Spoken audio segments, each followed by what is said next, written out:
Fortunately, you know the first and last one, and because of that concern, our government has sent us over here and various delegations comprising of all party members of parliament to different parts of the world, so that the world knows the threat which India has been facing from last so many years. And unfortunately, we have lost huge amount of human lives. Innocent people have been killed. And the fact of the matter is that this problem emanates from Pakistan only. Unless and until Pakistan stops promoting, aiding, sponsoring all these terrorist groups, this issue will not go away. And India has exercised utmost restraint in dealing with this problem. I don't want to reiterate what the head of my delegation, my honorable good friend Jay Panda, has said. But please understand that India has exercised utmost restraint. Even after the Pahalgam attack which took place, in which 26 tourists have lost their lives. And please, understand the enormity of this massacre which took place. A girl which got married 6 days ago, on the 7th day she becomes a widow. A girl which got married 2 months ago, she becomes a widow. India has all the wherewithal, and inshallah we have all the means to ensure the safety of not only the Indians, but anyone who lives in India. Because if you see on the 9th or 10th of May, when Pakistan unleashed whatever it had, no amount of damage happened in the mainland India. Yes, in the Poonch area, we know what has happened. But the air defense system, what has been said by the government in the media is that all our technology, all our warfare was able to stop whatever was thrown from a failed state like Pakistan. You're absolutely right, a bomb blast took place in Rameshwaram. Those culprits have been caught. And let me also remind you that the 26/11 incident which took place in Mumbai, Ajmal Kasab was caught.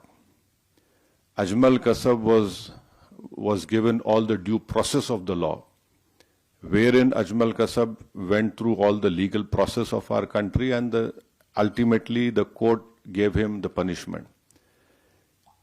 Even after that, the Indian investigators gave all the evidences which was required to the Pakistani government.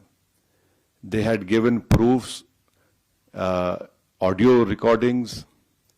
And can you believe at that time when this 26/11 incident took place, the Pakistan foreign minister was in India. So this is a state which is not at all connected. It is not at all concerned about the safety and what the message that goes out. But unfortunately, because of Pakistan's intransigence, that trial didn't go further up. But when Bahrain was heading the FATF committee and Pakistan was put in the grey list, that trial proceeded. And after that, Pakistan came out of grey list, and unfortunately those people were convicted only in money laundering, not in terrorist charges. And there was a UN designated terrorist called Zakiur Rahman Lakhvi. I don't know where in the world the prison system is such that Mr. Zakiur Rahman is a designated terrorist, and by being in prison, his wife gives birth to a child. Now this is what Pakistan's legal system or the support of the state is concerned. So I can only assure you, with all the responsibility, that our government has taken all the steps to protect the life and limb of every Indian, and this government has made very clear, next time you take up this misadventure, it will be beyond what they are expecting. See, we don't want to reply in that way, but there is a limit to the patience of the Indians. You cannot go on and come into India and kill people. You cannot place bombs. The first terrorist suicide bomb took place in front of Jammu Kashmir Assembly. And you had Uri, Pulwama, and last year in July, terrorists had went and shot these Hindu pilgrims who were going that particular bus. 7 people were killed.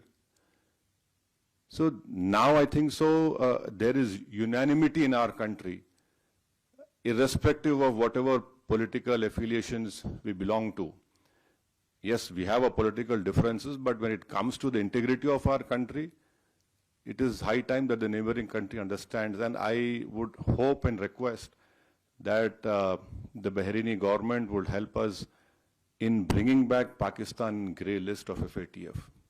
Because this money has been used to support those terrorists. And I'm sure our chairman, my friend Jay Panda must have told you that when we had bombed those 9 terrorist sites, especially Bahawalpur of LET, how is it that a designated terrorist is offering namaz-e-janazah of those people? I mean, there is a limit to this shamelessness. So you can be rest assured, and your family is our family. We understand your concern, but inshallah, hopefully,